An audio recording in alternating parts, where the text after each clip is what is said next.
They didn't fly a flag over the yard. They didn't need to. The garrison's boots did that for them. The same 4 sets, the same 4 hours, cutting between the gantries at dawn and again after dark, checking manifests against crates, crates against names, names against a list that only ever grew longer.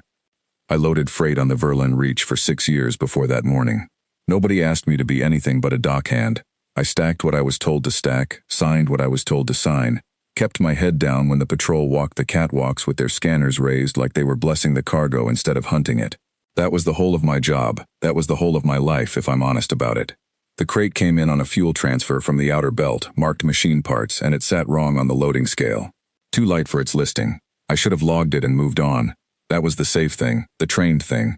But I'd unloaded enough freight to know the difference between a lie on paper and a lie in my hands, and this one felt like both. The yard at that hour was mostly empty light and cooling metal, the gantries ticking as they lost the day's heat, the compressors 2 bays over grinding through their cycle like something breathing in its sleep. I'd have sworn I was alone with the crate. That's the strange thing about the moment your life turns. It never announces itself with noise. It waits until the yard is quiet enough that you can hear your own decision. I pried the seal in the shadow between 2 containers where the yard lights didn't reach. She didn't cry out. She didn't so much as flinch, which frightened me more than screaming would have. Small, gray-skinned, ears tapering to a point, eyes too large and too silver for the face they sat in, watching me with the flat calm of something that had already decided I would either help or hurt her, and there was nothing left to do about it either way. She had a length of old washers strung on wire around one wrist, threaded like beads. The only thing in that crate that looked like it belonged to a person instead of a shipment. I could have called it in. That was still the safe thing. I put the lid back down soft, and I carried the crate to my own locker instead of the manifest shed, and that was the last morning I was only a dockhand. Her name, when she finally gave it to me 3 days later in a whisper I had to lean close to catch, was Ilsa. I never asked what world she'd come from, or how a smuggler's fuel run had ended up with an unregistered child sealed inside it instead of the parts it claimed. Some questions you don't ask because the answers only make the carrying heavier. I fed her from my own ration chit, told the yard steward I'd taken on a second locker for spare tools, and every night after the patrol's second walk I brought her up through the maintenance shaft into the crawl space above the parts bay, where the heat pipes kept the cold off and the noise of the compressors covered anything she might say. She didn't say much. She watched. She learned the rhythm of the boots on the catwalk faster than I had in 6 years, and she'd go still before I even heard them coming. Small hand finding mine in the dark, not from fear. I want to be clear about that, because it matters, but from calculation. She was already doing the math on how to survive me being wrong about something.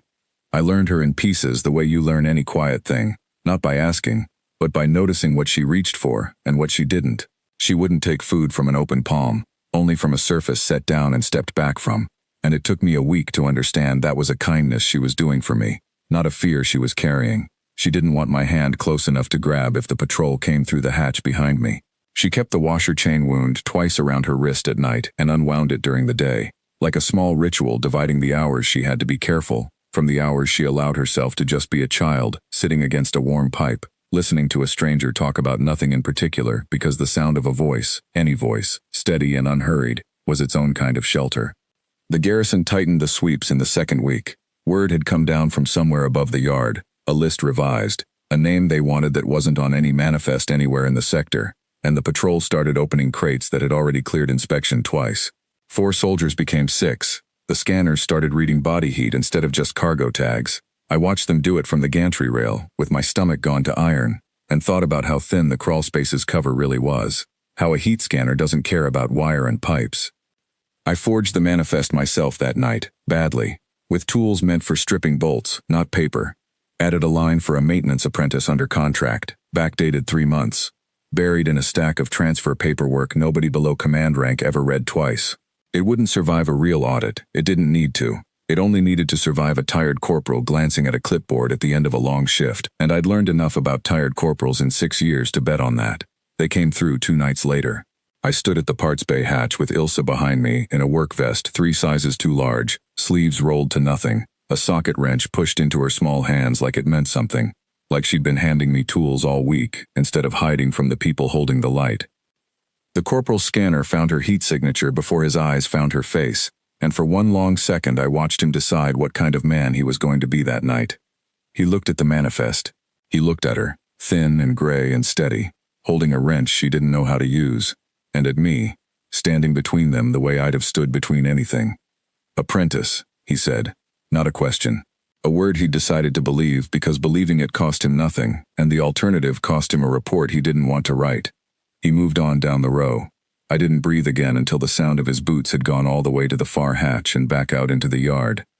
I want to say that was the last of it, the hard part done, but wrath doesn't announce itself with drums. It comes quiet, the way the corporal's silence had been quiet, the way my own decision in that crate's shadow had been quiet. 2 nights after that, someone matched my forged apprentice line against a payroll record that didn't exist, and a name went up the chain that wasn't Ilse's but was close enough to mine that I understood, with the particular clarity you only get once in a life, that the safe thing had stopped being available to me the moment I lifted that crate's lid. I didn't wait for them to come sort it out properly. I moved her that same night, out past the fence line through the drainage channel I'd used for 6 years to dump waste coolant, into the transit warren where the yard's off-book workers lived in the gaps between what the garrison counted and what it didn't. It cost me the locker, the ration chit, the good name I'd built stacking crates without ever once being noticed. It cost me nothing I wasn't glad to spend. She's grown some, now, in the 2 years since. Still quiet. Still watches a room before she trusts it, which I've stopped trying to correct out of her, because the world that taught her that lesson hasn't finished teaching it yet. She still wears the washer chain, though it's too small for her wrist now, so she's threaded it onto a cord around her neck instead. I never told her to keep it. She just did. I signed the guardianship papers myself, in an office 3 sectors over where nobody had ever heard of the Verlan Reach or its manifests. And the clerk who stamped it didn't ask why a dockhand with no family listing wanted to claim an unregistered gray-skinned girl as his own. I wouldn't have had a good answer if he had. I only knew that the crate had come in wrong, and I'd pried the seal anyway, and somewhere in the space between those 2 small facts a whole life had rearranged itself around a length of old washers on a wire. People ask me sometimes what I found in that crate, expecting a story about danger, about the garrison, about the 6-shift sweep that nearly caught us both.